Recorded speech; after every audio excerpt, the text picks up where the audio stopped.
ونستعینہ ونصلی علی رسولہ الکریم اما بعد اعوذ باللہ من الشیطان الرجیم بسم اللہ الرحمن الرحیم رب اشرح لی صدری ویسر لی امری واحلل عقدۃ من لسانی یفقہوا قولی آمین یا رب العالمین۔ السلام علیکم ورحمۃ اللہ وبرکاتہ۔ آج ہم لائف سیریز کے پارٹ 28 میں ہیں غالباً، اور اس سے پہلے جو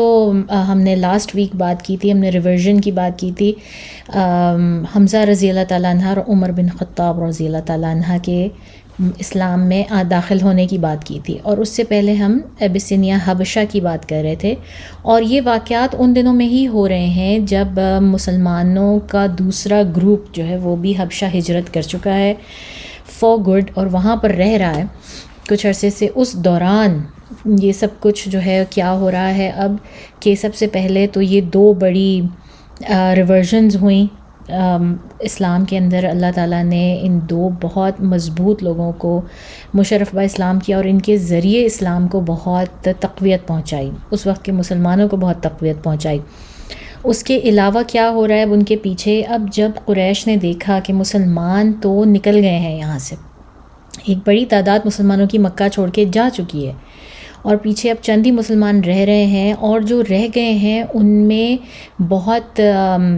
جسے کہتے ہیں اب بہت مضبوط لوگ جو ہیں وہ اسلام میں داخل ہو رہے ہیں، اور صرف یہ مضبوط لوگ ہی نہیں اسلام میں داخل ہو رہے بلکہ اور بھی تیزی سے کنورژنز ہو رہی ہیں، اور بھی کافی لوگ جو ہیں ارد گرد کے بھی ادھر ادھر کے آ کے بڑی تیزی سے کنورٹ ہو رہے ہیں۔ تو اب ان کو یہ تھا کہ اب ہم کس طرح سے روکیں، بہت اب یہ ان کے لیے بہت زیادہ ایک امبیرسمنٹ بھی تھی، اور ان کو سمجھ میں نہیں آ رہا تھا اپنی دشمنی میں کہ یہ کس طرح سے روکیں رسول اللہ صلی اللہ علیہ وسلم کو۔ اب یہ وہ وقت ہے کہ جب انہوں نے اپنی تمام تر جو ٹارچرز تھے یا جو کچھ بھی ان کی جو تکالیف تھیں ان کا رخ رسول صلی اللہ علیہ وسلم کی طرف کر دیا۔ اور اگر آپ کو یاد ہو تو کچھ ویڈیوز پہلے، کچھ سیشنز پہلے ہم نے بہت ڈیٹیل میں بات کی تھی قریش کی ان تمام ٹیکٹکس کی جو انہوں نے رسول صلی اللہ علیہ وسلم کے ساتھ استعمال کی ان کو روکنے کے لیے، کہ وہ کسی طرح سے رک جائیں اور اسلام کا یہ جو میسج ہے اس کو نہ پہنچائیں، تو اور وہ کامیاب نہیں ہوئی۔ تو یہ وہ وقت ہے جب ان میں سے کئی ایسی ٹیکٹکس جو تھیں وہ انہوں نے اپلائی کی، ان کا ہم ڈیٹیل میں ذکر کر چکے ہیں، لیکن میں آپ کو اس کی چیدہ مطلب میں آپ کو پوائنٹ آؤٹ کروں گی کہ وہ واقعہ بھی شاید اس وقت ہو رہا ہے، وہ واقعہ بھی شاید اس وقت ہو رہا ہے۔ کوئی موقع اب یہ جانے نہیں دے رہے کہ کسی بھی طرح سے رسول صلی اللہ علیہ وسلم کو امبیرس کریں، انہیں ڈی گریڈ کریں، ان کے ساتھ بحث مباحثے میں پڑیں، یہاں تک کہ مطلب یہ خود موقع پیدا کر رہے ہیں کہ کوئی ایسی بات ہو، کوئی ایسا موقع ہو کہ ان کو حملہ کرنے کا موقع ملے رسول صلی اللہ علیہ وسلم پر۔ اور یہ وہ وقت ہے جب انہوں نے کھل کے رسول صلی اللہ علیہ وسلم کے اوپر اسیسینیشن اٹیمپٹس بھی شروع کر دیے، ان کو قتل کرنے کے لیے نعوذ باللہ ان کے اوپر حملے بھی کرنے شروع کر دیے، جس طرح کہ ابو جہل نے جو ہے وہ یہ مطلب ایک دفعہ قسم کھا لی تھی کہ جس وقت رسول صلی اللہ علیہ وسلم سجدے میں جائیں گے تو میں ان کے سر کے اوپر ان کو پتھر سے مار دوں گا، ان کے اوپر بڑا سا پتھر لا کے ان کو کچل دوں گا پتھر سے۔ اور جب اس نے یہ کرنے کی کوشش کی تو خانہ کعبہ میں تو لوگوں نے دیکھا کہ وہ بالکل پیچھے ہٹنے لگا، اور جب اس سے پوچھا گیا تو اس نے بتایا کہ مجھے ایسا لگا کہ ایک بہت بڑی سی جو شی کیمل ہے، اونٹنی ہے، وہ میری طرف چارج کر رہی ہے، اور ان کا ریوڑ ہے پورا کا پورا جو کہ مجھے مارنے کے لیے میری طرف بڑھ رہے ہیں۔ تو میں اس ڈر سے پیچھے ہٹ گیا اور میں نے پھینک دیا۔ اور اسی طرح ایک اور دفعہ جب اس نے اٹیمپٹ کیا تو اس نے کہا کہ میرے اور ان کے بیچ میں مجھے ایسا لگا کہ پر تھے اور ایک گھاٹی تھی جس میں کہ آگ ہی آگ بھری ہوئی تھی۔ تو اور اس کے علاوہ اور بھی کئی واقعات ہیں جو کہ اس وقت ہو رہے ہیں، اور ان میں اور جو چھوٹے واقعات ہیں جن کے بارے میں ہمیں گاہے بگاہے سٹوریز کی صورت میں پتہ لگتا ہے، کیونکہ قرآن مستقل نازل ہو رہا ہے۔ یہ جو کچھ قریش کر رہے ہیں نا اس کے اوپر قرآن مستقل نازل ہو رہا ہے۔ اگر آپ عمہ جز پڑھیں قرآن کا آخری پارہ 30واں پارہ عمہ، تو اس میں ہر سورہ جو ہے نا وہ مکی ہے، اور اس میں آپ کو ایک نئی سٹوری ملتی ہے کہ قریش نے یہ کیا اور رسول صلی اللہ علیہ وسلم نے اس کے جواب میں یہ کہا، پھر قریش نے یہ کیا یا یہ کہا، ان کے جواب میں رسول صلی اللہ علیہ وسلم کو یہ کہنا چاہیے. اللہ تعالیٰ مسلسل ریویل کر رہے ہیں. تو اسی طرح سے ان میں ہی ایک واقعہ ہے جو کہ سورہ عبسہ سے ریلیٹڈ ہے. سورہ عبسہ جز امہ کی دوسری سورہ ہے، اور اس میں اس کے پیچھے کا واقعہ کچھ اس طرح سے ہے کہ عبداللہ ابن مختوم جو ہیں وہ ایک بہت ہی غریب اور اندھے تھے، وہ ان کی بینائی نہیں تھی، اور یہ خدیجہ رضی اللہ تعالیٰ عنہ کے رشتہ داروں میں سے تھے. یہ مکے میں ہی تھے اور ارلی کانورٹس میں سے تھے، جو کہ جن لوگوں نے بہت جلدی اسلام قبول کیا، یہ ان لوگوں میں سے تھے. تو ایک مرتبہ ایسا ہوا کہ رسول صلی اللہ علیہ وسلم بیٹھے ہوئے تھے، اور ولید بن مغیرہ آ کے بیٹھا، جو کہ خالد بن ولید کا والد تھا، جو کہ ایک بہت بڑا سردار تھا. نہ صرف یہ کہ وہ سردار تھا، بلکہ اس نے وہ پوئٹری میں بہت اچھا، بہت پڑھا لکھا، بہت سلجھا ہوا انسان تھا، اور اپنے دور کا بہت بڑا پوئٹ تھا، بہت بڑا سردار تھا. تو ایک مرتبہ رسول صلی اللہ علیہ وسلم کو موقع ملا کہ ولید بن مغیرہ ان کے ساتھ آ کے بیٹھا، اور اس وقت ان کو محسوس ہوا کہ یہ اپنی جو ایک نیچرل، جو ایک اس کی فطرت ہے کہ جب بھی یہ ملتا ہے اور مجھ سے بات کرتا ہے اسپیشلی دین سے ریلیٹڈ، تو ایک شر جو ہے وہ نظر آتا ہے کہ اس میں کوئی نہ کوئی خرابی ہوتی ہے، اور جس طرح یہ چاہ رہا ہوتا ہے کہ کوئی نہ کوئی اس میں سے غلط بات نکلے اور یہ ان کو رسول صلی اللہ علیہ وسلم کو ٹریپ کرے. لیکن اس دفعہ یہ معاملہ تھوڑا مختلف تھا. رسول صلی اللہ علیہ وسلم کو لگا کہ وہ بغیر کسی اس طرح کے شر کے یہ شاید میری بات جو ہے وہ غور سے سن لے گا. تو رسول صلی اللہ علیہ وسلم بڑے ہی انہماک سے اس کو ایکسپلین کرنے لگے، اسلام کے بارے میں ایکسپلین کرنے لگے، اور وہ بھی سنتا رہا. اتنے میں یہ جو عبداللہ بن ام مکتوم جو ہیں یہ آئے، اور آ کے انہوں نے وہاں پر رسول صلی اللہ علیہ وسلم کو پکارا. اب سبحان اللہ، جس شخص کی اللہ تعالیٰ بینائی لے لیتے ہیں یا کوئی ایک حص لے لیتے ہیں تو اس کی باقی حصیں بڑی تیز ہو جاتی ہیں. اب انہوں نے آ کے جو ہے نا رسول صلی اللہ علیہ وسلم کو ایک دفعہ پکارا. رسول صلی اللہ علیہ وسلم نے سنی انسنی کر دی، کیونکہ وہ بڑے انہماک سے جو ہے وہ سن رہے تھے بات اس شخص کی، ولید بن مغیرہ کی. اور پھر انہوں نے دوسری دفعہ پکارا. اس وقت بھی رسول صلی اللہ علیہ وسلم نے ایسا ہی کیا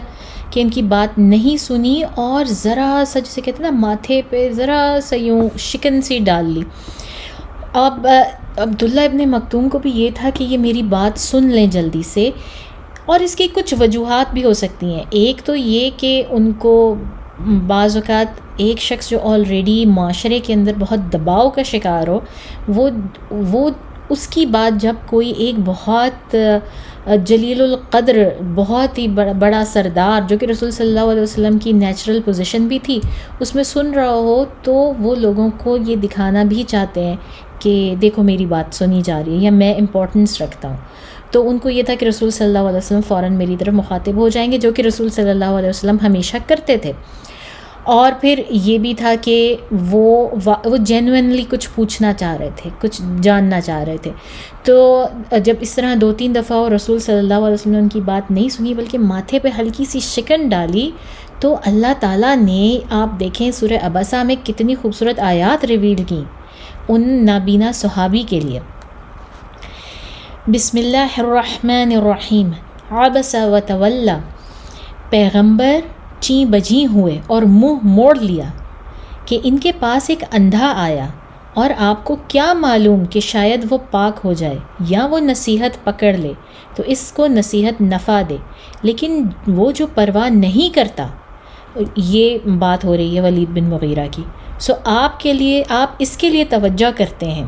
حالانکہ آپ پر اس کے سدھرنے کا کوئی ذمہ داری نہیں، اور لیکن جو آپ کے پاس دوڑتا ہوا آیا اور وہ ڈر رہا ہے تو آپ اس سے بے پرواہی کرتے ہیں. ایسا نہیں چاہیے، بے شک یہ تو ایک نصیحت ہے، بس جو چاہے اس کو یاد کرے. تو اللہ تعالیٰ نے اس طرح سے یہ ہر سورہ جو جز امہ میں ہے اس کا مضمون کچھ اسی طرح سے ہے کہ وہ کوئی نہ کوئی ایک سچویشن ہے وہاں کی مکہ کی، جس کے اوپر یا جس کے بارے میں وہ سورہ ریویل ہو رہی ہے، اور اس میں ہمیں کچھ غیب کا بھی پتہ چل رہا ہے، اور اس میں ہمیں بہت زبردست تعلیمات بھی مل رہی ہیں، اور ہمیں ایک ہسٹری بھی پتہ چل رہی ہے، اور ایک سچویشن بھی پتہ چل رہی ہے. تو اس طرح سے یہ بڑا خوبصورت واقعہ تھا، میں نے کہا مینشن کروں. اور اس طرح کے کئی واقعات ہیں جو کہ اس دوران، اب یہ والا جو ٹائم پیریڈ ہے 5 سال پہلے ہجرت سے اور 5 سال کے بعد نبوت کے، یہ واقعات پیش آ رہے ہیں. اچھا، اس کے علاوہ پھر ہمیں ایک اور سچویشن پتہ لگتی ہے کہ ایک شخص تھا جس کا نام تھا اکشمہ بن سریخ یا شریخ. اس کا نام تھا اکشمہ بن شریخ. یہ ایک پرانی سی ہڈی جو ہے نا، وہ کہیں سے اس کو کوئی انسانی ہڈی کہیں سے کوئی پڑی ہوئی مل گئی، وہ لے کر آیا، اور آ کر اس نے اس کو کرش کرنا شروع کر دیا، اس کو توڑ کے جیسے اس کو پیسنے لگا. اور رسول صلی اللہ علیہ وسلم موجود تھے اس وقت میں، اس کے سامنے. اس نے جان بوجھ کے یہ کام کیا، اور اس نے آ کے ان سے پوچھا رسول اللہ صلی اللہ علیہ وسلم سے کہ کیا آپ کہتے ہیں کہ اللہ تعالیٰ جو ہے وہ اس ہڈی کو لے کر آئیں گے واپس، اس ہڈی سے دوبارہ جو ہے وہ انسان کھڑا کر دیں گے؟ یہ دیکھو اس ہڈی کا کیا حال ہے. اس کو وہ پیس کے دکھا رہا ہے کہ یہ اس کے کسی آباء و اجداد کی شاید ہڈی ہو یا کچھ ہو. لیکن وہ رسول صلی اللہ علیہ وسلم کو سے کہتے ہیں نا اسپاٹ لائٹ کے انڈر لانا، کہ اچھا اب یہ اس کا جواب دے کے دکھائیں. بڑی اپنی طرف سے بہت بڑی جو ہے اس نے ایک سوال پیش کیا، اور اس ہڈی کو توڑا اور یہ سوال پوچھا. اس وقت ابو جہل بھی تھا وہاں پہ، اور اس نے بھی یہی کیا. تو اس نے، وہ تو ویسے ہی ہر چیز میں جو ہے ہر میلس کا ساتھ دینے والا تھا، تو اس نے بھی فوری طور پہ یہی سوال داغ دیا کہ اچھا تو یہ ہڈیاں، اللہ کہتا ہے کہ یہ ہڈیاں واپس آئے گا اور یہ شخص واپس آئے گا. اور امیہ بن خلف، جو یہ سارا جو گینگ تھا، انہوں نے بھی یہی سب کچھ کرنا شروع کر دیا. اس کے بعد جو ہے اللہ تعالیٰ نے اس وقت بھی رسول صلی اللہ علیہ وسلم پر سورہ یاسین کی آیات اتاری،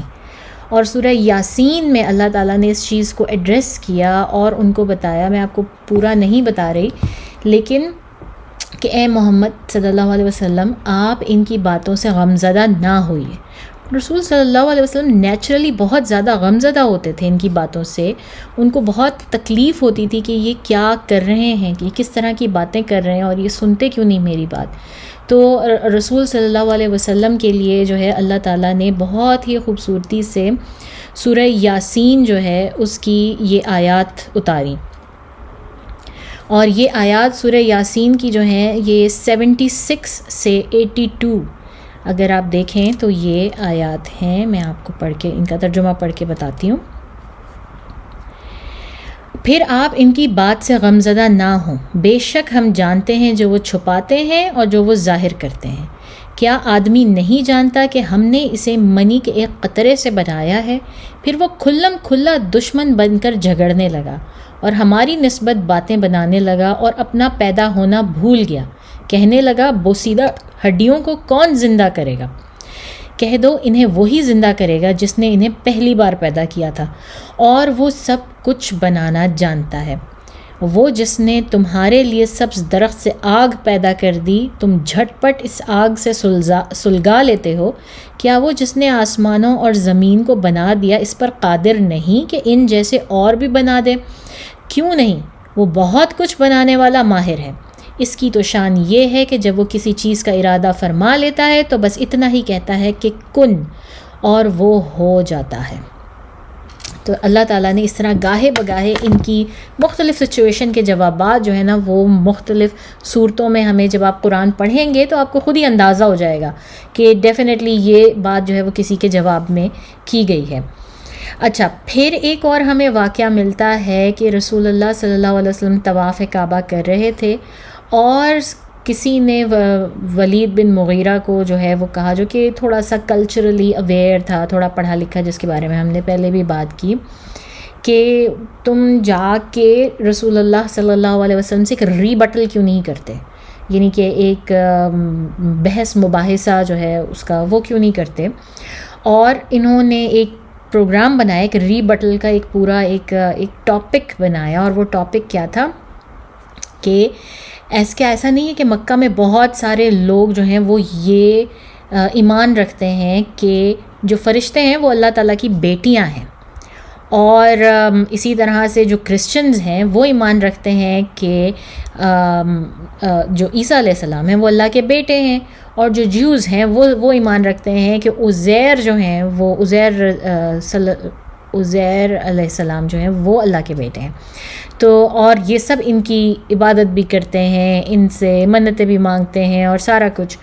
تو ولید نے کہا ہاں بالکل یہ بات تو صحیح ہے، سوچنے کی بات ہے. تو پھر اس بندے نے کہا کہ ایسا کرو کہ محمد صلی اللہ علیہ وسلم کے پاس جاؤ، اور جا کے اور ان سے جو ہے نا وہ یہ پوچھو کہ اللہ تعالیٰ تو قرآن میں کہتے ہیں کہ اللہ تعالیٰ تو ان تمام لوگوں کو جو اللہ کے علاوہ کسی کی عبادت کرتے ہیں یا اس کے ساتھ کوئی شریک ٹھہراتے ہیں، ان کو اللہ تعالیٰ جہنم کا حصہ بنا دیں گے. جہنم میں وہ پتھر، وہ آئیڈلز بھی جائیں گے اور ان کے ماننے والے بھی جائیں گے. تو کیا پھر اللہ تعالیٰ جو ہے وہ عیسیٰ علیہ السلام کو بھی ڈالیں گے جہنم میں؟ کیونکہ عیسیٰ علیہ السلام تو ان کے بزرگیدہ پیغمبروں میں سے ہیں، اور مسلمانوں کے مطابق تو وہ تو بہت بڑے بزرگیدہ پیغمبر ہیں، عزیر علیہ السلام بھی. اور کیا پھر جو ہیں وہ فرشتوں کو بھی اللہ تعالیٰ ڈالیں گے سارے کے سارے؟ اور یہ اپنی طرف سے ایک بہت ہی ٹرکی کویسچن لے کر جو ہے یہ سب کے سب پھر یہ لوگ یہ ریبٹل کرنے رسول صلی اللہ علیہ وسلم کے پاس گئے. اب آپ اس وقت کا اندازہ لگائیں اور اپنے آپ کو سوچیں کہ آپ اس وقت میں ہیں، اور رسول صلی اللہ علیہ وسلم ہر روز ان کی ایک نئے فتنے سے اور ان کی ایک نئی بات جو لے کر آتے ہیں اس کا ان کو جواب دینا ہے. ہر روز جسے کہتے ہیں وہ ایج کے اوپر ہیں، ہر روز ان کی کلاس ہو رہی ہے، اور پھر بھی وہ تنہا جو ہے وہ جا کے ان کا مقابلہ کر رہے ہیں. اور ان سارے مقابلوں میں ڈائریکٹ اللہ ان کی ہیلپ کر رہا ہے، اور ہم نہیں دیکھتے کہ کوئی اور صحابی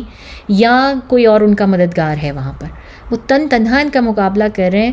میں سمجھتی ہوں کہ یہ اس قدر ڈیئرنگ کام ہے. اللہ تعالیٰ نے مطلب جتنا میں پڑھتی ہوں، جتنا میں یہ واقعات دیکھتی ہوں، تو مجھے اندازہ ہوتا ہے کہ رسول صلی اللہ علیہ وسلم کے اعصاب کتنے مضبوط تھے، کتنے وہ بہادر تھے، کتنے کریجیس تھے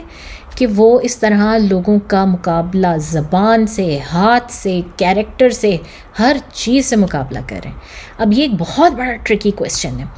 کہ کیا اللہ تعالیٰ ان سب کو ڈالے گا. اور یہ لوگ پھر آئے رسول صلی اللہ علیہ وسلم کے پاس، تو رسول صلی اللہ علیہ وسلم نے جواب دیا کہ نہیں، تم لوگوں نے اس بات کو بالکل مس انڈرسٹینڈ کیا ہے. ہر چیز اور ہر شخص جس کی تم پوجا کرتے ہو اور جو کہ خود کلیم نہیں کر رہا کہ جو ہے، اور اس نے خود سے ڈیمانڈ نہیں کی کہ میری پوجا کی جائے. حضرت عیسیٰ علیہ السلام نے تو کسی کو نہیں کہا کہ میں خدا کا بیٹا ہوں اور میری جو ہے وہ تم لوگ عبادت کرو اور مجھ سے مدد مانگو. نہ حضرت عزیر نے کہا، نہ فرشتے آ کے کسی کو کہتے ہیں، یہ تو کوئی بھی جو ہے وہ نہیں کہتا. تو اگر ایسا نہیں ہے کہ جو ہے وہ یہ لوگ جب خود نہیں کلیم کر رہے، تو اللہ تعالیٰ ان کو کیوں پنش کرے گا؟ کسی بھی چیز کے لیے اللہ تعالیٰ تو بے انتہا عادل ہے، بے انتہا جسٹ ہے، تو ان کو کیوں کر ڈالا جائے گا؟ ہاں، جن لوگوں نے لوگوں کو اکسایا کہ اس طرح کریں، کہ اپنے ان بزرگوں کی یا پیغمبروں کی جو ہے وہ مورتیاں بنا لیں اور اس کے بعد ان سے مانگیں کیونکہ وہ اتنے اعلیٰ تھے، ان کو ڈالا جائے گا، اور ان مورتیوں کو ڈالا جائے گا جو بنائی گئیں اس مقصد کے لیے، اور ان سب لوگوں کو جہنم میں ڈالا جائے گا جو کہ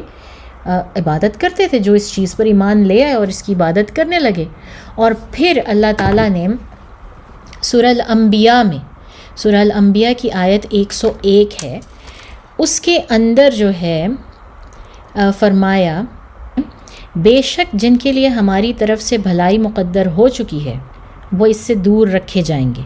اس کی آہٹ بھی نہ سنیں گے، اور وہ اپنی من مانی مرادوں میں ہمیشہ رہیں گے، اور انہیں بڑا بھاری خوف بھی پریشان نہیں کرے گا، اور ان سے فرشتے آ ملیں گے. یہی وہ تمہارا دن ہے جس کا تم سے وعدہ کیا جاتا تھا، جس دن ہم آسمان کو اس طرح لپیٹیں گے جیسے خطوں کا طومار لپیٹا جاتا ہے. یعنی کہ یہ اللہ تعالیٰ ان لوگوں کے بارے میں بتا رہے ہیں کہ جن کے بارے میں انہوں نے کہا کہ کیا ان کو بھی پھینکا جائے گا، حضرت عیسیٰ علیہ السلام، حضرت عزیر علیہ السلام اور فرشتے، ان کے بارے میں اللہ تعالیٰ نے سورہ انبیاء کی یہ آیات ریویل کی. اور اس کے علاوہ بھی یہ سبجیکٹ کئی جگہ قرآن میں ریپیٹ ہوا ہے. میں آپ کو ہر جگہ سے نہیں بتا رہی، لیکن یہ سبجیکٹ کئی جگہ قرآن میں ریپیٹ ہوا ہے، اور اللہ تعالیٰ نے اس کا جواب دیا ہے باقاعدہ ان لوگوں کو جو کہ سب کے سب جو ہے وہ یہ سوال لے کر آئے تھے. اب اس کے بعد یہ سلسلے چل رہے ہیں ساتھ ساتھ. اس کے دوران ہی بہت سارے وہ واقعات ہو رہے ہیں جن پہ رسول صلی اللہ علیہ وسلم کے اوپر کئی مرڈر اٹیمپٹس ہوئے ہیں. اب ان کے پاس اور کوئی راستہ نہیں ہے. اب بیچ میں ایسا بھی ہو جاتا ہے کہ قریش دیکھتے ہیں کہ قریش سے باہر جو عربیہ جو کہ ناردن پارٹ ہے، شمالی حصہ جو ہے عرب کا، وہاں پر کرسچنز آباد ہیں. تو وہاں پر اور رومن امپائر جو ہے وہ اس کا اثر رسوخ ہے، جو شمالی ایریا جس طرح سیریا ہے اور وہ سارے اس کے جو بہت قریب ریجنز آتے ہیں وہاں پہ، ان کے اوپر رومن امپائر ہے اور وہاں کے لوگ زیادہ تر کرسچنز ہیں.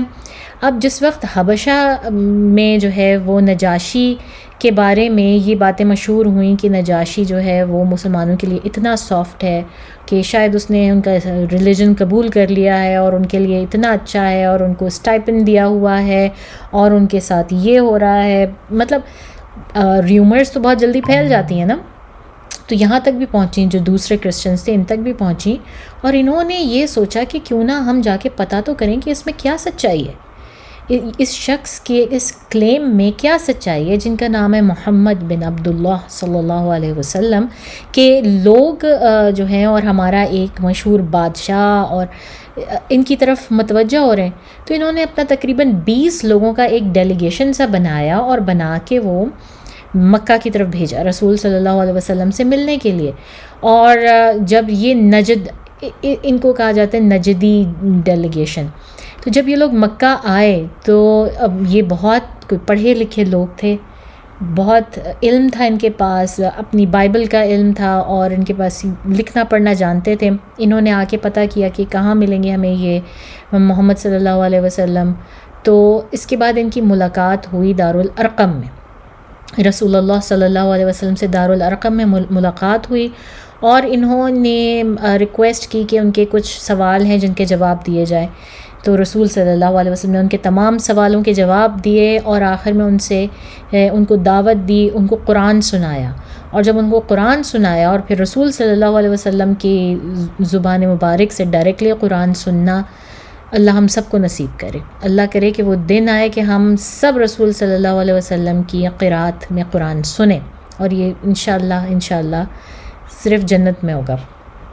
تو انہوں نے وہ سنا اور ان کی بھی وہی حالت ہوئی جو کہ نجاشی کی، اسحمہ کی اور اس کے تمام درباریوں کی ہوئی تھی، کہ ان کی بھی آنکھوں سے آنسو نہ بند ہوئے. انہوں نے، اور یہ تھے بھی عرب کرسچنز، تو ان کو سمجھ میں بھی آ رہا ہے، ان کے بیچ میں کوئی ٹرانسلیٹر بھی نہیں ہے. اور پھر ان لوگوں نے بھی اسلام کا میسج قبول کیا، رسول صلی اللہ علیہ وسلم سے وہ چیزیں، وہ دعوت لی، اور پھر یہ واپس گئے اور انہوں نے مزید پھیلایا. اب جب یہ لوگ نکل کے واپس جا رہے تھے تو ان کا رستے میں ٹاکرا ابو جہل سے ہو گیا. اب جب ابو جہل سے ملے تو ابو جہل کو ان کو دیکھ کے پریشان بھی ہوا اور بہت غصے میں بھی آ گیا، بری طرح سے فیوریس بھی ہو گیا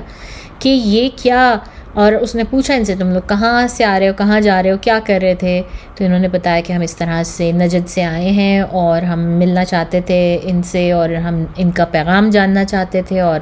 وہ ہم نے قبول کر لیا. تو ابو جہل شدید غصے میں جو ہے نا، اس نے ان کو بہت ہی برا بھلا کہا، ان کو بد دعائیں دیں، ان کو برا بھلا کہا کہ تم لوگ رستے میں جاتے جاتے مر جاؤ، اور کس طرح کے تم لوگ ہو کہ اپنے آباء و اجداد کا تم ریلیجن چھوڑ رہے ہو، اور یہ بندہ جو کل آیا اور اس کا ریلیجن تم ایکسیپٹ کر رہے ہو، اور تم نے اپنے لوگوں کی پیٹھ میں جو ہے وہ خنجر گھونپا ہے،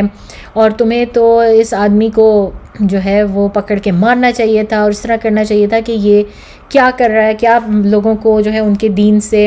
ہٹا رہا ہے اور ان کے ساتھ اس طرح کا کھلواڑ کر رہا ہے. ابو جہل نے ان لوگوں کو بہت سنائی، اتنی سنائی، اور ان کو کہا کہ تم لوگ بہت ہی ان انٹیلیجنٹ ہو، بہت ہی بیوقوف ہو، بہت ہی بیک سٹیبرز ہو، اپنی قوم کی پیٹھ میں جو ہے چھرا گھونپنے، ان کو بہت سنائی. تو وہ جو لوگ تھے انہوں نے آرام سے اس کی بات سنی، اور ان کو سننے کے بعد اس کو کہا السلام علیکم، ٹھنڈے ہو جاؤ، پیس میں آ جاؤ. تو تم نے اتنا کچھ سنا لیا، اور ہم تمہیں زیادہ کچھ نہیں کہیں گے، ہم یہاں آئے تھے، ہم تمہاری طرح جاہل نہیں ہیں. انہوں نے صاف یہ ابو جہل کو کہا، ہم تمہاری طرح جاہل نہیں ہیں، اور ہم یہاں پر ریسرچ کرنے آئے تھے، ہم جاننے آئے تھے جو کچھ ہم نے ان کے بارے میں سنا، اور وہ سب، اور ہماری ریسرچ مکمل ہوئی، اور ہمیں اندازہ ہوا کہ یہ بالکل صحیح ہیں، یہ اللہ کے نبی ہیں، اور یہ جو پیغام لائے ہیں ہم نے اس میں خیر ہی خیر پائی، اور ہم نے اس کو ایکسیپٹ کر لیا. تو اگر تم ہمارے ساتھ یہ بیہیویئر رکھنا چاہتے ہو، ہمیں اس طرح سے بے عزت کرنا چاہتے ہو، تو ہم تو جس اچھائی کی خاطر آئے تھے وہ تو ہم نے ایکسیپٹ کر لیا، وہ ہمیں مل گئی، اور اب ہمیں مزید کچھ نہیں چاہیے، اب ہم یہاں سے جائیں گے. اور رسول صلی اللہ علیہ وسلم نے اس موقع کے اوپر اللہ تعالیٰ نے بھی سورہ قصص کی آیات جو ہے نا وہ ریویل کی، اور سورہ قصص جو ہے وہ سورہ نمبر 28 ہے قرآن کی، اور اس کی آیات 51 سے 55 جو ہیں وہ اس موقع پر ریویل ہوتی ہیں. آپ یہ دیکھیے کہ جب آپ قرآن یہ سب جاننے کے بعد پڑھیں گے تو آپ خود اندازہ لگائیے کہ قرآن پڑھنے میں آپ کو مزہ بھی کیسا آئے گا، اور آپ کو سب سمجھ میں آ رہا ہوگا. تو ضرور قرآن بار بار جائیے قرآن کے اوپر، بار بار اس کا ترجمہ پڑھیے، اور ساتھ میں سیرہ سنتے رہیے. تو سورہ قصص میں اللہ تعالیٰ فرماتے ہیں، اور جب بیہودہ بات سنتے ہیں تو اس سے منہ پھیر لیتے ہیں، اور کہتے ہیں ہمارے لیے ہمارے اعمال اور تمہارے لیے تمہارے اعمال، تم پر سلام ہو، ہم بے سمجھوں کو نہیں چاہتے. یہ جو ان کا ڈیلیگیشن نے جو ان کو جواب دیا ابو جہل کو، یہ دیکھیں اللہ تعالیٰ نے کس طرح سے ریکارڈ کیا. بے شک تو ہدایت نہیں کر سکتا جسے تو چاہے، لیکن اللہ ہدایت کرتا ہے جسے چاہے، اور وہ ہدایت والوں کو خوب جانتا ہے. تو اللہ تعالیٰ نے اس موقع کے اوپر جو ہے یہ آیات نازل کی اس ڈیلیگیشن کے لیے. اب آپ دیکھیں کہ ابو جہل کا غصے میں کیا حال ہے. ایک تو یہ کہ مکہ کے پرومیننٹ لوگ، سرداران جو ہیں وہ اسلام قبول کر رہے ہیں. دوسرا، اتنا بڑا گروپ مکہ سے جا چکا ہے حبشہ، ہجرت کر لی مسلمانوں کا، جو کہ ان کے ہاتھ سے نکل گیا، اور اب یہ کچھ نہیں کر سکتے ان لوگوں کے لیے. اور انہوں نے ڈیلیگیشن بھی اپنا بھیجا تھا کہ واپس لے آئیں، وہ بھی نہیں لا سکے. پھر انہوں نے دیکھا کہ اسلام جو ہے اب تو وہ باہر کے ٹرائبز میں نکل کے پھیل رہا ہے، مکہ سے باہر نکل کے، اور لوگ اس چیز کو اکنالج، پڑھے لکھے لوگ آ رہے ہیں اور وہ اکنالج کر رہے ہیں.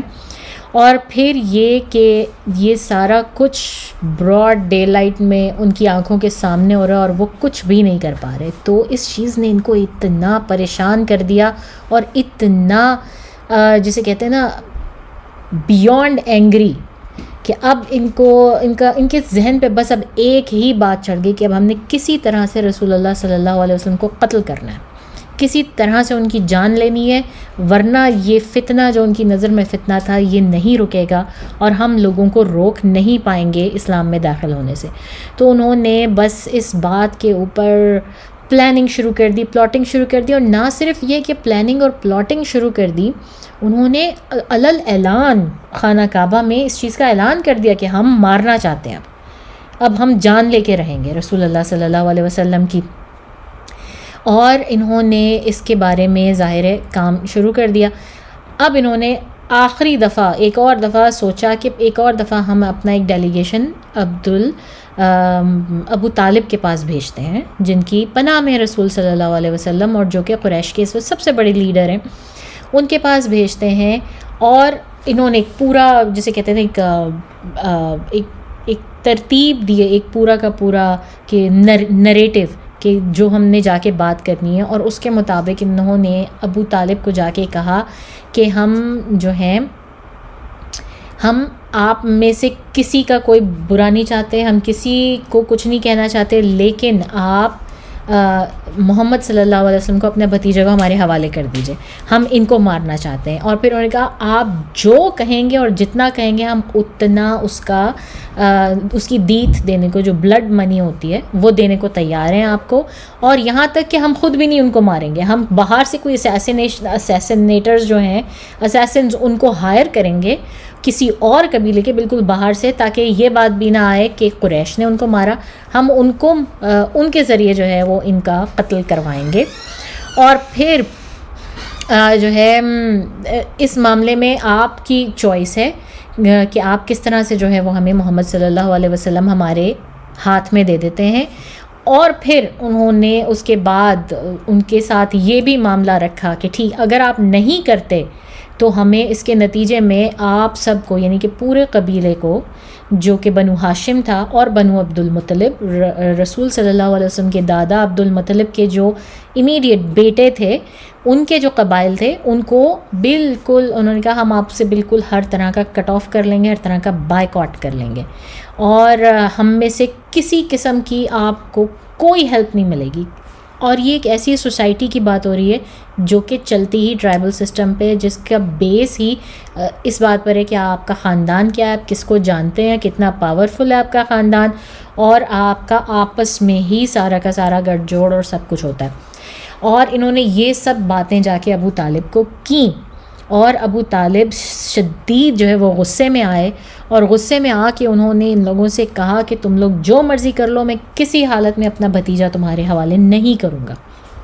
تو ظاہر ہے ابو طالب جو ہے وہ، اور یاد رکھیے اس بات کو کہ ابو طالب مسلمان نہیں ہیں، وہ یہ سب کچھ کر رہے ہیں اپنے قبیلے کی بقا کے لیے، اپنے اس آنر کے لیے جو ان کو ان کے خاندان کے تھرو ملا ہے۔ ابو طالب یہ اسلام کی محبت میں نہیں کر رہے، یہ اپنے بھتیجے کی محبت میں، اپنے قبیلے، اپنے آنر اور سٹیٹس کی وجہ سے جو ہے وہ یہ سب کر رہے ہیں، کیونکہ یہ اس وقت کا قبائلی ٹریڈیشن تھا کہ آپ اپنے بندے کو اکیلا نہیں چھوڑتے، چاہے وہ کتنا بھی بڑا جرم کر کے آ جائے، اس کو اکیلا نہیں چھوڑا جاتا۔ تو وہ بھی یہی کر رہے ہیں۔ اب ابو طالب نے جب دیکھا کہ یہ اسیسینیٹنگ اٹیمپٹس اب اتنے کھل کے واضح ہو کہ اب یہ قریش وہ سامنے آ رہے ہیں، اور یہ کسی بھی وقت کچھ بھی کر سکتے ہیں رسول اللہ صلی اللہ علیہ وسلم کو، یہ کسی بھی طرح کا کوئی جو ہے نا وہ تکلیف پہنچا سکتے، تو انہوں نے اپنے جو یہ بنو ہاشم اور بنو عبد المطلب کے جو لوگ تھے، یہ دو سسٹر ٹرائبز آپ کہہ لیں، ان کے بڑے سرداران کو اور ان کے سب لوگوں کو اکٹھا کیا اور ان سب سے مشورہ کیا، یعنی کہ رسول صلی اللہ علیہ وسلم کی ساری aunts, uncle, cousins, nieces, nephews, سب لوگ، ان کے سب پورا خاندان، کہ بھائی اس طرح سے یہ لوگ اب فل بلاسٹ جو ہے باقی کا قریش یہ رسول صلی اللہ علیہ وسلم کو مارنے کی اٹیمپٹ کر رہا ہے، اور وہ چاہتے ہیں کہ کسی بھی طرح سے ان کو ختم کیا جائے اور ہم ان کو ان کے حوالے کر دیں، تو تم لوگ کیا سجیسٹ کرتے ہو؟ اور پھر ان سب نے مل کر یہ ڈیسائیڈ کیا کہ مکہ میں رسول صلی اللہ علیہ وسلم کا رہنا جو ہے نا، یعنی کہ نارمل ان کے اپنے گھر میں، یہ بہت خطرناک ہے، اور ان کا چلنا پھرنا اس سے کچھ بھی ہو سکتا ہے۔ تو انہوں نے ڈیسائیڈ کیا کہ مکہ سے کچھ دور ایک گھاٹی تھی، ایک چھوٹا سا ایک ویلی سی تھی پہاڑوں کے درمیان، جس کو کہا جاتا تھا شیب ابی طالب، جو کہ ابو طالب نے انہیرٹ کی تھی اپنے والد عبد المطلب سے۔ عبد المطلب کے پاس یہ زمین کا ٹکڑا تھا جو کہ پہاڑوں کے درمیان تھا، اور اس کی لوکیشن کچھ اس طرح تھی کہ اس میں ایک انٹرنس کا ذریعہ تھا، ایک یا دو، اور باقی یہ چاروں طرف سے پہاڑوں سے سیکیور تھی۔ تو انہوں نے کہا کہ ہم اپنے گھر بار چھوڑ کے محمد صلی اللہ علیہ وسلم کو لے کے ہم وہاں جا کے کیمپ آؤٹ کرتے ہیں، تاکہ ہم ان کی پروٹیکشن کر سکیں اور قریش ہم تک نہ پہنچ سکیں، اور جب ہم مکہ میں نہیں ہوں گے تو ان کے پاس ریزن بھی نہیں ہوگا کہ وہ آ کے رسول صلی اللہ علیہ وسلم کو کوئی تکلیف پہنچائیں۔ اور زیادہ تر رپورٹس جو ہیں جو ہمیں ملتی ہیں وہ یہی کہتی ہیں کہ یہ سب کچھ جو ہے وہ والنٹیرلی ہوا، یعنی کہ ابو طالب نے اور تمام لوگوں نے والنٹیرلی اپنے آپ کو اس چیز کے لیے پیش کیا کہ ہاں ہم یہ سیلف ایگزائل اپنے اوپر لیتے ہیں. لیکن ایک آدھ رپورٹ ایسی بھی ہے جو کہ ہمیں یہ کہتی کہ یہ فورسفلی ہوا، کہ ان کو جو ہے فورس کیا گیا یہ کرنے کے لیے. اینی ویز جس طرح سے بھی ہوا واللہ عالم، ان سب نے یہ ڈیسائیڈ کیا اور یہ اپنے گھر بار چھوڑ کر انہوں نے لٹرلی کیمپ کر لیا شیب ابی طالب میں. اور جب انہوں نے یہ کیمپ کیا تو جو قریش کے لوگ تھے انہوں نے اس کو جسے کہتے ہیں نا لکھ لیا، اس کا باقاعدہ معاہدہ لکھا اور لکھ کے انہوں نے اس کو خانہ کعبہ میں لٹکا دیا. اور اس معاہدے کی جو ٹرمز تھیں وہ کیا تھیں، یہ معاہدہ جو ہے کسی پارچمنٹ پہ یا کسی چیز پہ لکھا گیا، اور اس کے بعد اگر آپ نے پرانے ڈرامے دیکھے ہوں تو جس طرح سے وہ رول کر کے اور اس کو ایک لیدر کے پاؤچ میں ڈال کے اس کو خانہ کعبہ میں لٹکا دیا.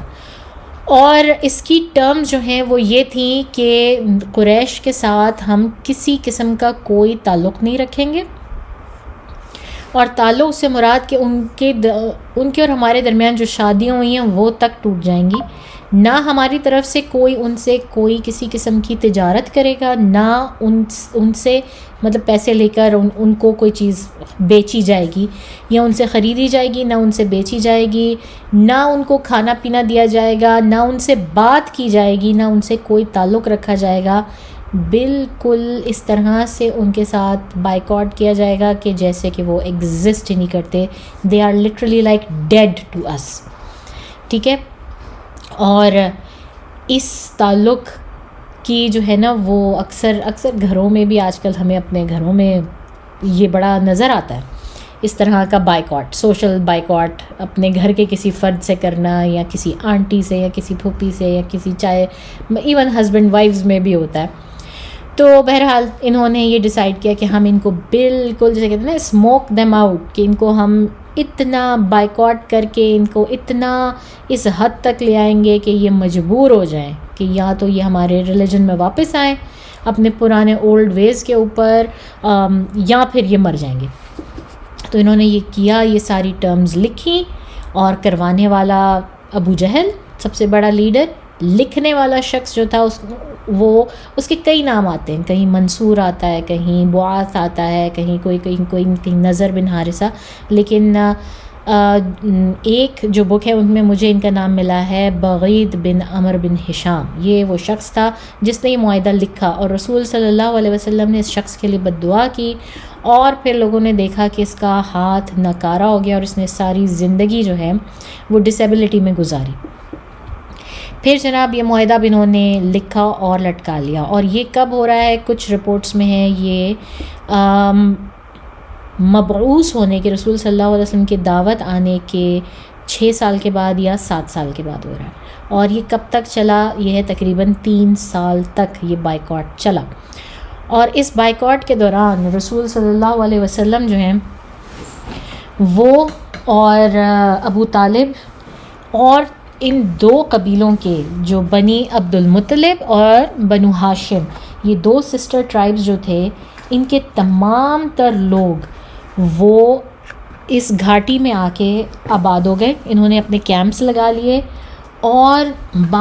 ظاہر یہ اس سوشل ایگزائل میں تھے تو انہوں نے انتہائی شدید جسے کہتے ہیں وہ تکلیف دہ وقت یہ گزارا. اور یہ وقت اتنا تکلیف دہ تھا کہ بعض اوقات ان کے پاس کھانے کو کچھ نہیں ہوتا تھا. تو یہ لوگ جو لٹرلی جانوروں کا چمڑا ہوتا تھا یا ہڈیاں ہوتی تھیں وہ پیس کے، وہ پانی میں ملا کے، اور گھاس پھوس پتے جو کچھ ان کو اس وادی میں ملتا تھا وہ کھانے پر آ جاتے تھے. ابن مسعود جو ہیں، ہمیں یہ جو ٹائم ہے 3 سال کا، اس کے بارے میں بہت ہی کم رپورٹس ہیں، اور یہ سیڈلی ہمارے پاس ہسٹری میں نا ان کی بہت ہی کم رپورٹس ہیں. کچھ 1 2 3 جیسے کہتے ہیں نا آپ کو واقعات ملتے ہیں کہ اس دوران کیا ہو رہا ہے اور اندر کس طرح سے چل رہا ہے، لیکن ہمیں کچھ بھی کلیئرلی اور بہت زیادہ ڈیٹیل میں نہیں ملتا. ابن مسعود ہیں، وہ ہم سے رپورٹ کرتے ہیں کہ اس اسنا میں ہمارا پانی جو ہے صرف وہی ہوتا تھا جو پانی برستا تھا، اللہ تعالیٰ بارش سے برساتے تھے، ہمارے لیے پینے کا پانی بس وہ تھا، اور کھانا پانی ہمارے لیے یہی گھاس پھوس تھا، یہاں تک کہ ہم نے جو ہے وہ جانوروں کی مینگنیوں کی طرح جو ہے وہ ہماری اپنی ایکسکریشن جو ہے وہ جانوروں کی مینگنیوں کی طرح ہو گئی تھی، کیونکہ ہم اسی خوراک پر تھے جس پہ جانور تھے۔ اور اس کے علاوہ بھی جو ہے نا وہ کچھ چیزیں جو آتی ہیں، ان میں ایک چیز یہ بہت ہے، ایک دفعہ میں ایک سعد بن ابی وقاص جو ہے نا ان سے یہ روایت ہے کہ وہ کہتے ہیں کہ میں ایک دفعہ رات کے وقت کہیں گیا پیشاب کرنے کے لیے، اور میں نے پیشاب کیا تو وہ کسی ایسی چیز کے اوپر پڑا جس سے کہ مجھے تڑکنے کی آواز آئی، جس طرح لکڑی تڑکتی ہے اپنے مطلب اس میں سے آواز آتی ہے، مجھے اس طرح کی آواز آئی۔ تو جب میں نے اٹھا کے دیکھا تو وہ چمڑے کا ٹکڑا تھا، اور اس چمڑے کے ٹکڑے کو جو ہے نا میں نے اٹھایا، صاف کیا، پاک کیا، اس کو دھویا، اور اس کے بعد اس کو پکایا، اور پکا کے اس کو پیس کے پانی میں ملا کے وہ 2-3 دن تک جو ہے میں نے وہ کھایا، اور میں نے اس سے انرجی حاصل کی۔ تو اندازہ کریں کہ کس قسم کے فیمن کی صورتحال موجود تھی۔ اور اس اثناء میں رسول صلی اللہ علیہ وسلم نے قریش کو بد دعا بھی دی کہ اللہ کرے کہ تم لوگوں کے ان کے اوپر بھی ویسا فیمن آئے، ویسا قحط آئے جیسے کہ حضرت یوسف علیہ السلام کے دور میں آیا تھا، اور ان کے اوپر جو قریش ہے ان کے اوپر آیا، ان کے پاس بالکل بارش بھی نہیں ہوئی، کچھ بھی نہیں، اور ان کا بھی ایسا ہی حال ہوا جس حال میں یہ شیب ابی طالب والے مسلمان تھے۔ اللہ تعالیٰ نے رسول صلی اللہ علیہ وسلم کی یہ دعا سنی، اور ان کے اوپر بھی شدید قحط سالی آئی کہ ان کا اپنا بھی یہی حال ہو گیا۔ اچھا، پھر ان کی مدد، پھر انہوں نے کس طرح 3 سال سروائیو کیا۔ پھر ان کے ساتھ ایسا ہوتا تھا کہ کچھ لوگ قریش کے جو ہیں وہ سٹل ان کا دل بڑا سافٹ تھا، اور وہ مسلمانوں کے لیے بہت سافٹ گوشہ رکھتے تھے۔ ان میں ایک شخص تھا مطعم بن عدی، جن کی ہم بعد میں بھی بات کریں گے، جنگ بدر سے پہلے ہی، بلکہ رسول صلی اللہ علیہ وسلم کی ہجرت سے پہلے اس کا انتقال ہو گیا تھا۔ یہ شخص اس وقت جو ہے وہ حیات تھا، اور یہ کیا کرتا تھا کہ ایک بڑا سا اونٹ خوب کھلا پلا کے ریڈی کر کے اس کے اوپر جس قدر ہو سکتا تھا غلہ لاد کے، اور اس اونٹ کو جو ہے نا ہانک دیتا تھا رات کے وقت اس گھاٹی کی طرف، اس ویلی کی طرف جو ہے اس اونٹ کو ہانک دیتا تھا، اور وہ خود ہی چلتا چلتا پہنچ جاتا تھا اونٹ، اور وہاں کے لوگ جو مسلمان جو تھے اسے پکڑ لیتے تھے، اور پکڑ کے اونٹ ذبح کرتے تھے، گرین کا بناتے تھے۔ اور ظاہر ایک اونٹ جو ہے وہ کئی لوگوں کے لیے بہت لمبے عرصے کے لیے جو ہے وہ آپ کی سسٹیننس کا باعث بنتا ہے، اور یہ لوگ جانور کی، حلال کیے ہوئے جانور کی ہر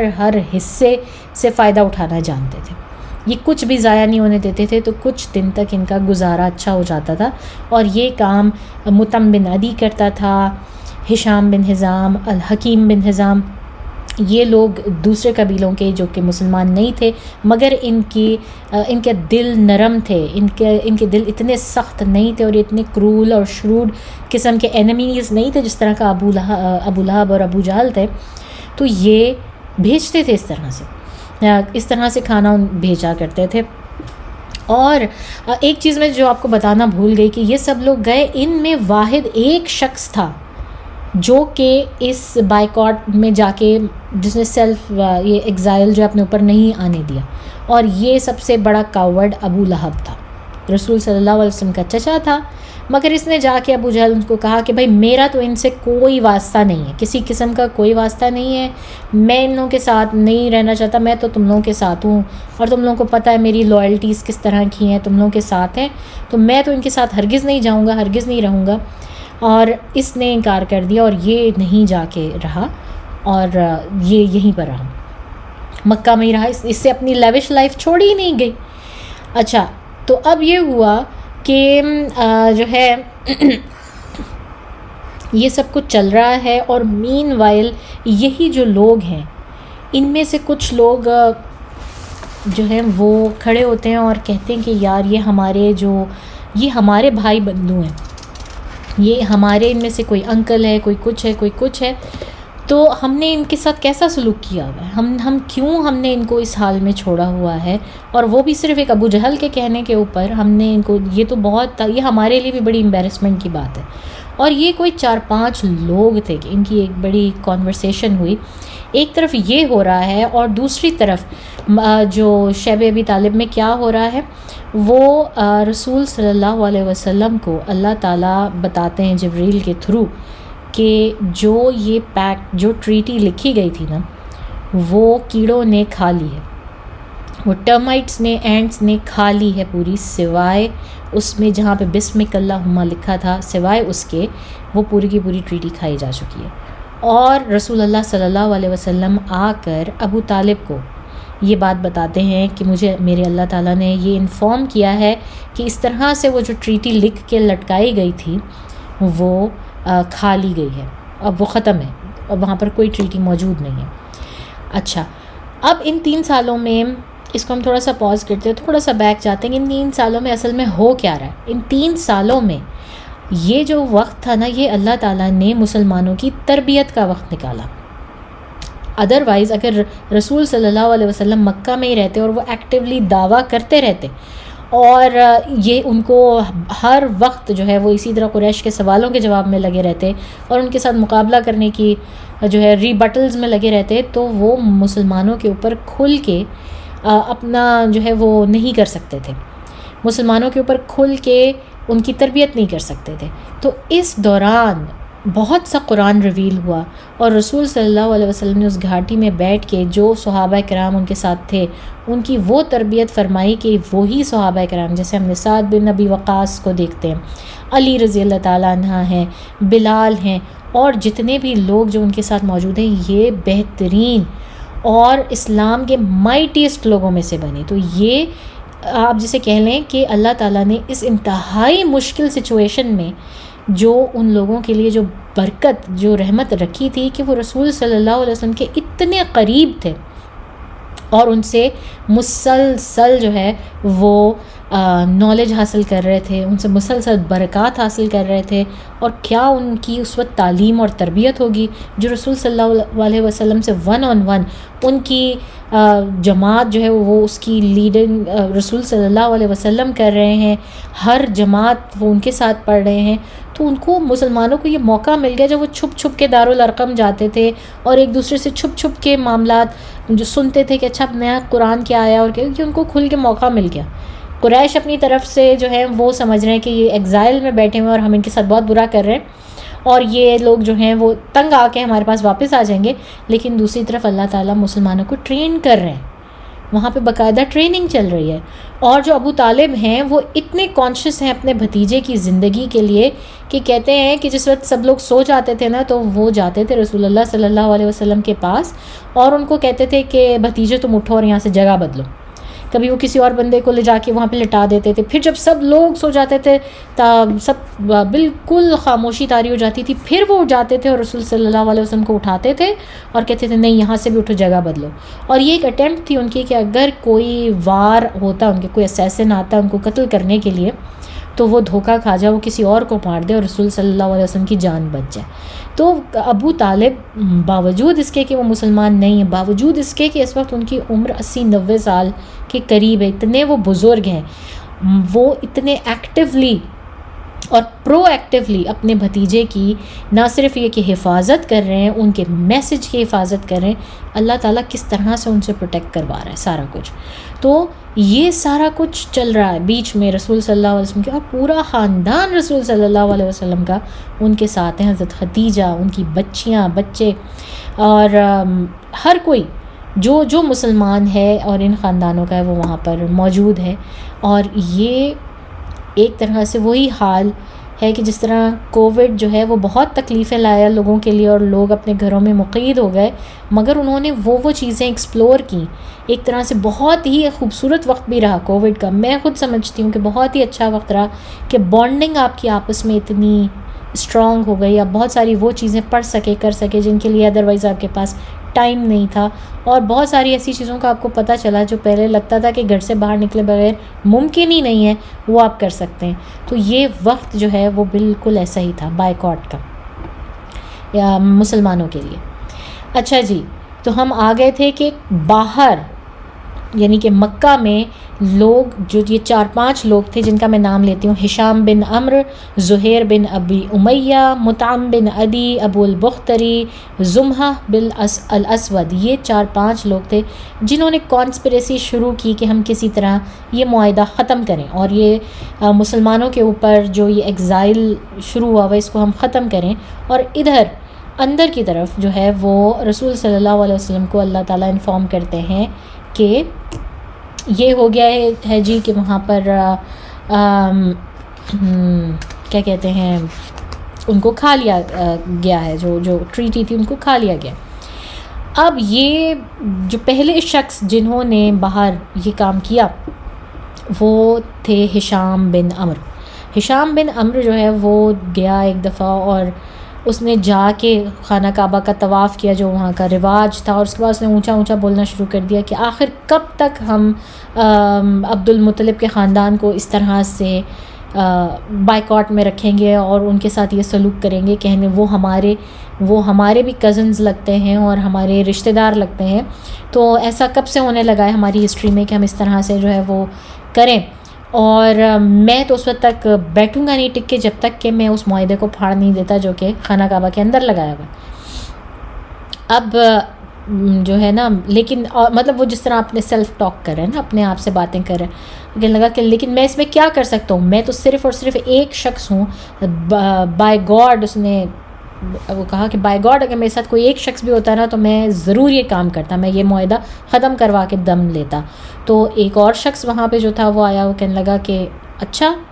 تم سمجھتے تم ایسا کر سکتے ہو تو سمجھو کہ تمہیں دوسرا شخص بھی مل گیا. اس نے کہا کون ہے دوسرا شخص؟ اس نے کہا میں ہوں، اور یہ دوسرا شخص جو ہے مطعم بن عدی تھا. اور پھر ان دونوں نے یہ کیمپین چلائی اور پھر تیسرا شخص اس میں ایڈ ہو گیا اور وہ زہیر بن امیہ. اس طرح یہ 5 لوگ اکٹھے ہو گئے اور انہوں نے ایک پلان ہیچ کیا. انہوں نے کہا کہ اب ہم جب قریش کی نادی میں اکٹھے ہوں گے، انہوں نے ایک پلان ہیچ کیا. یہ لوگ قریش کی نادی میں گئے اور وہاں پر یہ ابو جہل اور یہ سب لوگ بیٹھے ہوئے ہیں، اور باتوں باتوں میں جب ان کا ذکر آیا تو یہ اس شخص نے، ہشام بن عمرو نے جو ہے وہ کھڑا ہو کے یہی بات کی کہ مجھے تو نہیں پسند یہ بات کہ میں میرے بھائی بندو اور میرے کزنز جو ہیں وہ اس طرح اس حال میں پڑے ہوں اور میں یہاں بڑی عیاشی میں بیٹھا ہوا ہوں، تو مجھے یہ بات پسند نہیں. میں چاہتا ہوں کہ یہ معاہدہ ختم ہو جائے. جس پہ ابو جہل بہت ہی جو ہے وہ درم برم ہو گیا اور بولنے لگا کہ اچھا جس وقت یہ معاہدہ ہو رہا تھا اس وقت یہ بات نہیں تمہیں یاد آئی؟ اس وقت سب لوگوں نے حامی بھری تھی اور یہ سب کی جو ہے مشورے سے اور سب کو اس سے طے ہوا تھا. تو یہ جو شخص تھا، اس نے ہشام بن عمرو، اس نے کہا نہیں، میں نے تو اس کا کوئی اظہار نہیں کیا تھا کہ میری اس میں رائے شامل ہے یا میں اسے ایگری کرتا ہوں. تو اب اس نے جب یہ کہا تو مطعم بن عدی دوسری طرف سے کھڑا ہو گیا. اس نے کہا ہاں میری بھی اس میں کوئی رائے شامل نہیں تھی اور میں نے کبھی نہیں یہ کہا کہ میں یہ چاہتا ہوں کہ ایسا ہو، تو یہ سب تم نے خود ہی کیا ہے ابو جہل. پھر تیسری طرف سے زہیر بن امیہ جو ہے وہ بھی کھڑا ہو گیا، اس نے بھی یہی بات کی. اور پھر چوتھی طرف سے جو ہے وہ ابو البختری وہ بھی کھڑے ہو گئے اور انہوں نے بھی یہی کہا. تو یہ ان سب نے ایک ہی بات جب کی، تو جسے آپ کہتے ہیں نا کہ وہ نریٹو، وہ ووٹ جو تھا وہ چینج ہو گیا. جب ابو جہل نے دیکھا کہ اتنے سارے یہ سرداران ہیں اور الگ الگ قبیلوں کے ہیں تو یہ سب جو ہے وہ اس کے اگینسٹ بات کر رہے ہیں، تو وہ ووٹ چینج ہو گیا. تو ابو جہل نے کہا واللہ یہ پلاٹڈ ہے، یہ پلانڈ ہے، یہ تم سب پلان کر کے آئے ہو اور یہ پہلے سے پلان کیا گیا ہے جو تم لوگ ابھی بول رہے ہیں. اور ہوا بھی ایسے ہی تھا، لیکن ابو جہل کو پتہ نہیں تھا. لیکن ابو جہل بھی تھا مگر بہت جسے کہتے ہیں نا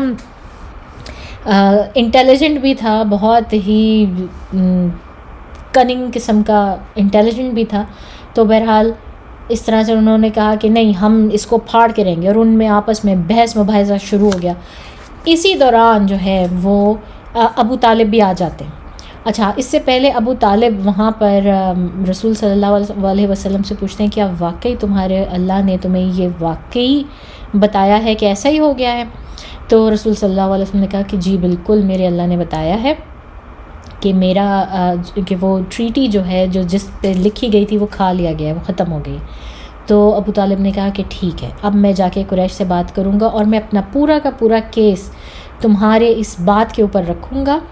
اور پھر میں ان سے بات کروں گا. اب ابو طالب نے یہ پورا کا پورا کیس جو ہے نا وہ جا کے ان سے ایز اٹ از رسول صلی اللہ علیہ وسلم کی اس بات کے اوپر پوری کی پوری انہوں نے اپنا جسے کہتے ہیں نا بھروسہ رکھا، اور بھروسہ کر کے اور انہوں نے جا کے اس نادی میں کہا کہ تم لوگ جو مرضی کرو، لیکن میرے نزدیک یہ معاہدہ ختم ہو گیا ہے، کیونکہ میرے نیفیو نے مجھے بتایا ہے، میرے بھتیجے نے مجھے بتایا کہ اس کے اللہ نے اس کو انفارم کیا ہے کہ وہ ٹریٹی، وہ پارچمنٹ جس کے اوپر لکھا گیا تھا سارا کچھ، وہ ختم ہے، وہ اب کھا لیا گیا ہے، اور اس پہ صرف اور صرف بسمک اللہم رہ گیا ہے لکھا ہوا۔ تو قریش نے کہا کہ اچھا یہ کیا بات ہے، ایسے ہی اس معاملے مطلب ہم اس بات کے اوپر بیس کر کے اور ہم یہ پورا معاملہ ختم کر دیں، اور یہ وہ جس طرح انہوں نے باتیں شروع کی۔ تو ابو طالب نے کہا کہ میں قسم کھاتا ہوں کہ اگر ایسا نہ ہوا جیسا کہ میرے بھتیجے نے کہا، اگر ایسا نہ ہوا تو میں اپنے بھتیجے کو تم لوگوں کے حوالے کر دوں گا، پھر تم جو مرضی آئے کرنا ان کے ساتھ، مگر اگر ایسا ہو گیا تو میں ابھی اسی وقت بنو عبد المطلب اور بنو ہاشم کو واپس مکہ میں لے کر آؤں گا، اور وہ سب واپس اپنے گھروں کو جائیں گے، اور یہ معاہدہ ختم۔ اس کے بعد تو یہ لوگ خوش ہو گئے، انہوں نے کہا کہ چلو یہ ایک موقع مل گیا ہے کہ شاید اس کے ذریعے ہمیں رسول صلی اللہ علیہ وسلم ہمارے ہاتھ میں آ جائیں گے۔ اور انہوں نے کھول کے انہوں نے جب اندر جا کے دیکھا خانہ کعبہ کے، اور اس کو پارچمنٹ کو کھولا گیا، اس لیدر پاؤچ کے اندر وہ پارچمنٹ پورا کھایا جا چکا تھا، ٹرمائٹس اس کو کھا چکی تھیں، صرف اور صرف واقعی جہاں پر لکھا تھا بسمک اللہم، جس کا مطلب ہے اللہ تعالیٰ کے نام سے شروع کرتے ہیں، وہ صرف اور صرف باقی تھا، باقی پورا کا پورا وہ ڈاکیومنٹ ختم ہو چکا ہوا تھا۔ اور جب یہ دیکھا قریش نے، ابو جہل نے، تو انہوں نے وہی کہ یہ تو سحر ہے، یہ دیکھو یہ محمد کا سحر ہے، اور انہوں نے اپنے سحر سے یہ سب کر دیا اور یہ سب کچھ۔ لیکن ابو طالب نے جو ہے وہ اپنی بات پوری کی، اور اب وہ کچھ نہیں بول سکتے تھے قریش والے، کیونکہ ایک طرح سے وہی بات ہے کہ ان کی جو زبان تھی، وہ جو بولتے تھے وہی ان کے معاہدات ہوتے تھے، اپنی زبان کے بڑے پکے تھے کہ وہ واپس مسلمان جو ہیں وہ مکہ میں آئے۔ بہت بری حال میں تھے اس وقت، حضرت خدیجہ جو ہیں وہ بہت بیمار تھیں، خود ابو طالب انتہائی لاغر ہو چکے تھے اور انتہائی ان کا برا حال تھا، مگر وہ یہ بڑے بڑے کام اللہ نے ان سے کروانے تھے، تو انہوں نے واپس لا کے رسول اللہ صلی اللہ علیہ وسلم کو اور مسلمانوں کو مکہ میں آباد کیا۔ اور اس طرح سے یہ جو بہت ہی برا قسم کا بائیکاٹ تھا مسلمانوں کے اگینسٹ، یہ ختم ہوا۔ اور کہتے ہیں کہ یہ 10ویں سال میں جو ہے وہ جا کے ختم ہوا، جب رسول صلی اللہ علیہ وسلم کو نبوت ملی، اس کے بعد 10ویں سال میں یہ جا کے ختم ہوا۔ اور ہم آج کا سیشن بھی یہاں پر ختم کرتے ہیں۔ اس کے ساتھ ہی اگلی سٹوری اس کے بعد جو ہے وہ عام الحزن کے بارے میں، عام الحزن کے بارے میں اگلی کہانی ہے، اگلے ہفتے کی ہماری پوری کی پوری نشست اس کے بارے میں ہوگی۔ اور پھر اس کے بعد آتا ہے واقعہ معراج، جو کہ بہت انٹرسٹنگ ہوگا ڈیفینیٹلی، تو ضرور سنیں آخر میں سب یہ کہ اپنے دعاؤں میں مجھے بھی یاد رکھیں، غزہ کو نہ بھولیں، اور بھی جتنے مسلم ممالک جہاں پر مسلمان شدید جو ہے وہ تعصب کا شکار ہیں، اور جہاں پر ان کے اوپر بہت مظالم ہو رہے ہیں، بہت تکالیف میں، ان کو بھی اپنی دعاؤں میں یاد رکھیں۔ وآخر دعوانا ان الحمد للہ رب العالمین، سبحانک اللہم وبحمدک، نشہد ان لا الہ الا انت، نستغفرک ونتوب الیک۔ السلام علیکم ورحمۃ اللہ وبرکاتہ۔